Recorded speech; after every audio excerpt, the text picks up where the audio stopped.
Hello youth. मैं आशा करता हूँ कि आप सभी अच्छे होंगे। और जैसा कि आप सभी को पता है कि 26 अप्रैल को मंडी उप निरीक्षक का परीक्षा होने वाला है। तो ज़्यादा समय नहीं रहा गया है एग्ज़ाम के लिए।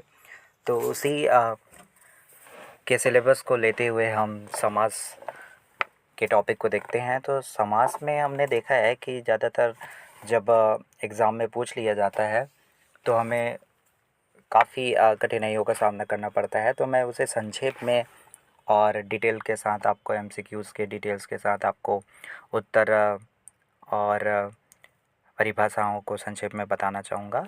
जैसे कि आप सभी को पता है समास, तो समास में हम देखते हैं कि आमतौर पर जब परीक्षा में पूछ लिया जाता है और उसके विकल्प को देखकर हम कंफ्यूज हो जाते हैं।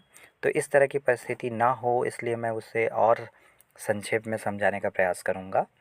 तो समास, समास का शाब्दिक अर्थ अगर आप देखेंगे तो समास के अंतर्गत समास का मूल अर्थ होता है संक्षेप में या संक्षिप्त। समास की परिभाषा के अंतर्गत समास वह व्याकरणिक प्रक्रिया है जिसमें दो या दो से अधिक शब्दों को मिलाकर एक नया संक्षिप्त शब्द बनाया जाता है, जिसमें वाक्य छोटा और अर्थपूर्ण हो जाता है। सरल शब्दों में कहें तो दो या दो से अधिक शब्दों के मेल से बनने वाले संक्षिप्त शब्द को समास कहते हैं। इसमें क्या बोला गया है कि दो या दो से अधिक शब्दों के मेल से बनने वाले संक्षिप्त शब्द को समास कहते हैं। प्रायः इसी से संबंधित हम से संबंधित एमसीक्यूज देख सकते हैं। तो पहला है हमारा क्वेश्चन नंबर 1, कर्मधारय समास का उदाहरण है। तो पहला ऑप्शन है अ गगनचुंबी, ऑप्शन बा पाठशाला, ऑप्शन सा श्वेतपत्र और ऑप्शन द नीलकंठ। तो यहाँ पे हमारा जो उत्तर है वो होगा श्वेतपत्र। श्वेतपत्र में कर्मधारय समास होगा। और प्रश्न 2 देखते हैं, गुरुदेव शब्द में समास है। गुरुदेव, तो यहाँ पे ऑप्शन है हमारे पास अव्ययी भाव समास, तत्पुरुष समास, बहुव्रीहि समास और कर्मधारय समास। तो यहाँ पे हमारा उत्तर होगा, आप उत्तर को कमेंट में भी अपना उत्तर दे सकते हैं। आंसर आप यहाँ पे सीक्वेंस के हिसाब से आप आंसर दे सकते हैं। तो गुरुदेव शब्द में समास होगा, जो कि उत्तर है हमारा तत्पुरुष समास। गुरुदेव में तत्पुरुष समास होगा। लिखने पढ़ने, प्रश्न 3 है, लिखने पढ़ने में कौन सा समास है। पहला ऑप्शन है हमारा द्विगु, दूसरा द्वंद्व समास, तीसरा तत्पुरुष और चौथा कर्मधारय समास। तो आंसर होगा हमारा द्वंद्व समास। लिखने पढ़ने में द्वंद्व समास होगा। खास करके द्वंद्व समास की पहचान हम उसके पूरक चिन्ह के द्वारा कर सकते हैं कि बीच में एक चिन्ह का प्रयोग किया जाता है। तो इस माध्यम से हम इसमें अंतर कर सकते हैं और पहचान भी का पता लगा सकते हैं। प्रश्न 4, प्रतिदिन, प्रत्येक दिन या एक एक दिन। प्रतिदिन में क्या हो जाएगा आपका तत्पुरुष समास, कर्मधारय समास, अव्ययी भाव समास और द्विगु समास। तो यहाँ पे प्रथम शब्द अव्यय होगा और अन्य पद किसी अन्य अर्थ को बताता है, जैसे प्रतिदिन। तो यहाँ पे अव्ययी भाव समास होगा। उत्तर है आपका अव्ययी भाव समास। प्रश्न 5, सिर दर्द शब्द में समास है। प्रश्न को एक बार आप समझिएगा पुनः। सिर दर्द शब्द में समास है। कर्मधारय, तत्पुरुष समास, अव्ययी भाव समास और बहुव्रीहि समास। तो इसमें आप देख पाएंगे इसका उत्तर होगा तत्पुरुष समास।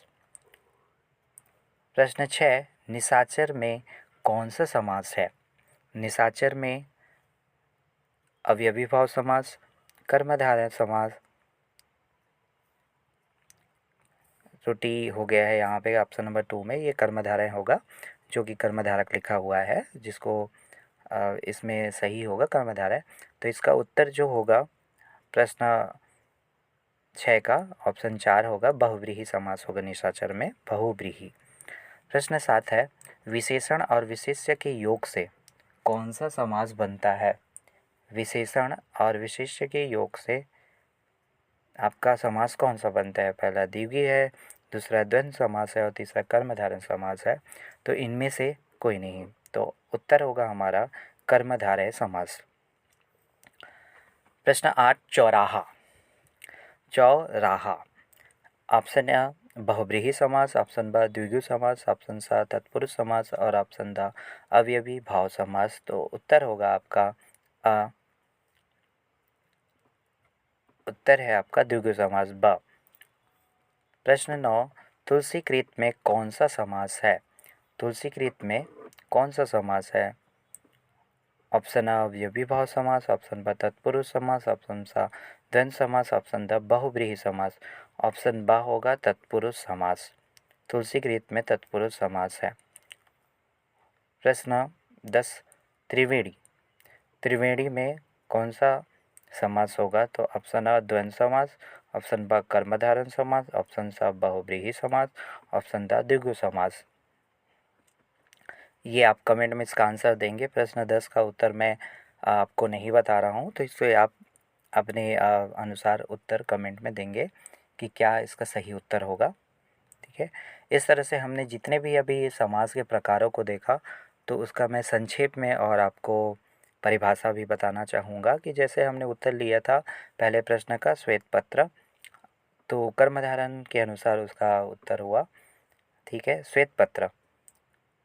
जिस समास में विशेष और विशेषण और विशेष्य का संबंध होता है तथा दोनों शब्द एक ही वस्तु को बताते हैं, उसे कर्मधारय समास कहते हैं। इसको पुनः समझते हैं। जिस समास में विशेषण और विशेष्य का संबंध होता है, मतलब उसमें आप समास में विशेषण भी मिलेगा और विशेष्य मिलेगा तथा दोनों शब्द एक ही वस्तु को बताते हैं, तो वही क्या होता है आपका कर्मधारय समास होता है। जैसे श्वेत पत्र, श्वेत का मतलब होता है सफ़ेद और पत्र मतलब पेपर या पत्र। ठीक है, तो ये क्या हो जाएगा आपका श्वेत पत्र या सफ़ेद पत्र। पहला विशेषण है और दूसरा विशेष्य है, उसकी विशेषता को बताता है। ठीक है, प्रश्न 2 है। 2 का उत्तर हमने लिया था तत्पुरुष समास, जो गुरुदेव था। जिस समास में दूसरा पद प्रधान होता है, प्रथम पद नहीं दूसरा पद प्रधान होता है और उनके बीच में कोई कारक चिन्ह का, के, की, से के लिए आदि छिपा रहता है, का, के, की, के, से के लिए, तो उसे तत्पुरुष समास कहते हैं।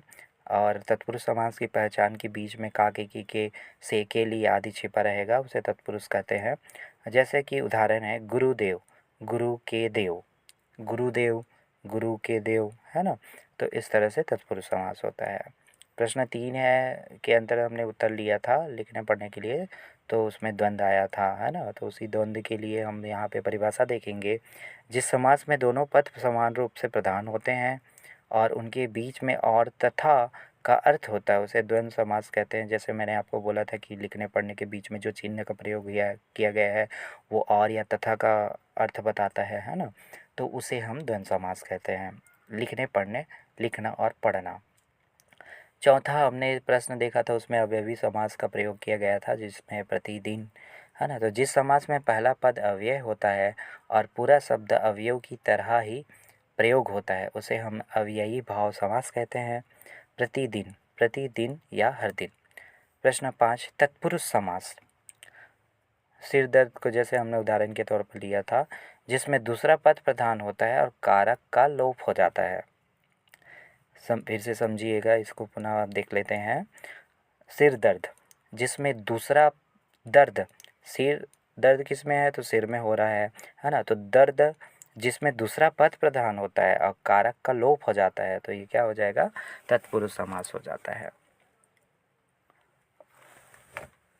बहुव्रीहि समास।